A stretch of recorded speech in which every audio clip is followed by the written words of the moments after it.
Eric Berne is the father of transactional analysis. Transactional analysis is a method at which we can give social transactions a value and evaluate what's happening within those social transactions. His, in my opinion, groundbreaking book that came out in the 50s is called Games People Play. If you haven't read it, I highly suggest that you read it because it's significant for understanding the games that we play. Of course, a game is this idea that it's sort of this, we're looking for this hidden payoff.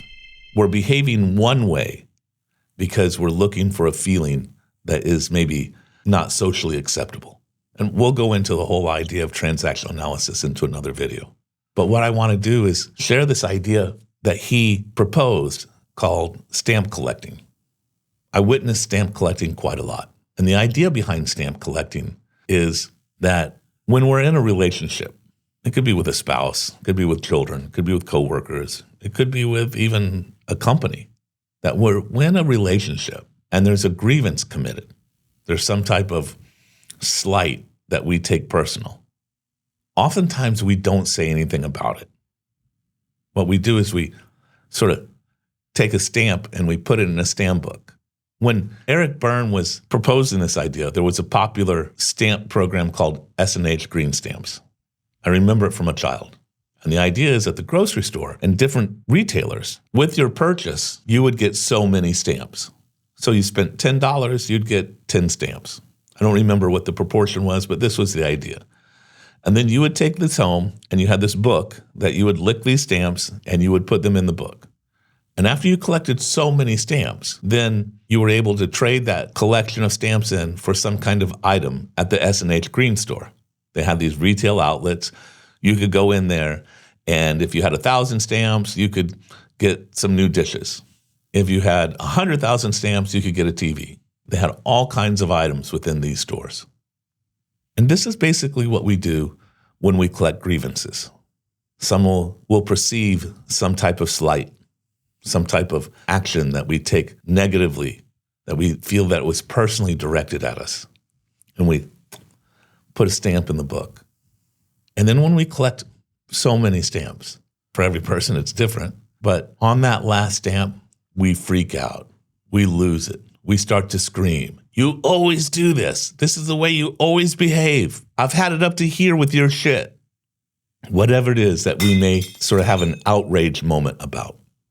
You know, oftentimes we see these videos of people freaking out at a fast food restaurant, throwing food at the server behind the counter. It's not that particular service person that they're mad at. It's that they've been collecting stamps. And finally, the last perceived slight was at that moment, and they go into these fits of outrage. And of course, we look at it and we go, wow, such a small thing for that person to freak out about. And it could even be in our personal lives. We know someone who went into outrage and it seemed like the slight was so minor.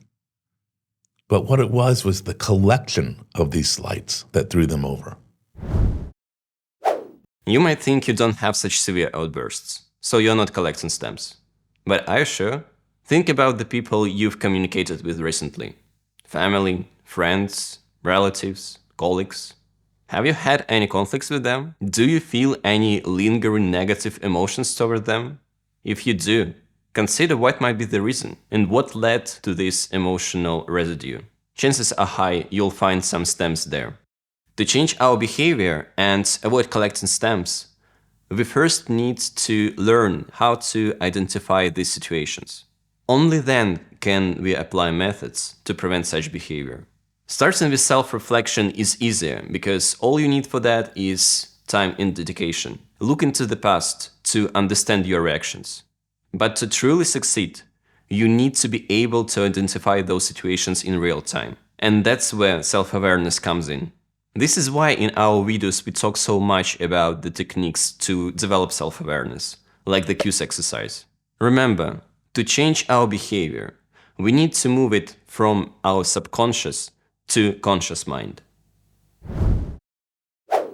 The way that we avoid becoming stamp collectors is that when someone commits a grievance, we feel like they've committed a grievance. We're perceiving it as some type of slight. At that moment, we ask them what they meant. When we ask them what was their action, what were they intending, we try to collect enough information to see if it really was a slight, while we're still not in outrage. We try to understand what was the motive behind that slight. And I know by using this method, I found that oftentimes what I thought was a slight was just at worst an oversight by the other person. But oftentimes it's a misinterpretation that I've made from the action that they made.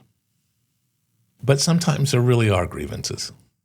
Sometimes there really are slights. Sometimes things really are meant personal. And those we have to deal with as well. Now, oftentimes when there's a slight, it's because of some misperception on the other person's side. And so if we take the time to listen to them and understand why they felt the need to make a slight, we can oftentimes recontextualize what we did to them so that they can understand that we didn't intend it, that the slight that they committed was based off a slight that we made, or at least they perceived that we made, but it was misinterpreted. It wasn't really the case. But if it truly was a slight, someone just out of the blue said something that was personal or meant to cause me grief, the other tool that's amazingly effective at almost all of any type of grievance in life is forgiveness. Forgiving someone for the slight that they made. Forgiving them for their grievance. In fact, forgiveness is a superpower, and we'll create a video soon that covers the power of forgiveness. But if you can operate from a heart of forgiveness, you'll have a much happier life. Try to avoid collecting stamps. And when you see other people collecting stamps and changing it in for outrage, don't accept it. Let them go through their outrage, ask them why they felt the way they felt, and listen to them. Forgiveness is really the ointment that makes wounds go away the quickest. It's the triple antibiotic ointment that when you get a cut of grievance from someone, just like if you get a cut on your skin and you put that triple antibiotic ointment on it, maybe you don't know this, but if you put Neosporin or some other triple antibiotic ointment onto that wound, it heals quickly and oftentimes doesn't leave a scar. But if we let the wound leave it open, or we keep picking at the scab because it bothers us so much, it most certainly leaves a scar. And the same thing is true when we do this psychically. When there's some perceived cut, or maybe real cut or grievance, and instead of applying forgiveness, we ruminate over it. We think to ourselves how we're going to get even. What happens is a long-lasting scar that takes a long time to get over. Be careful of collecting stamps. And when you see others doing it, remember, forgiveness is the key. We're all stuck in the matrix. It's your job to find your way out. I hope what we share helps.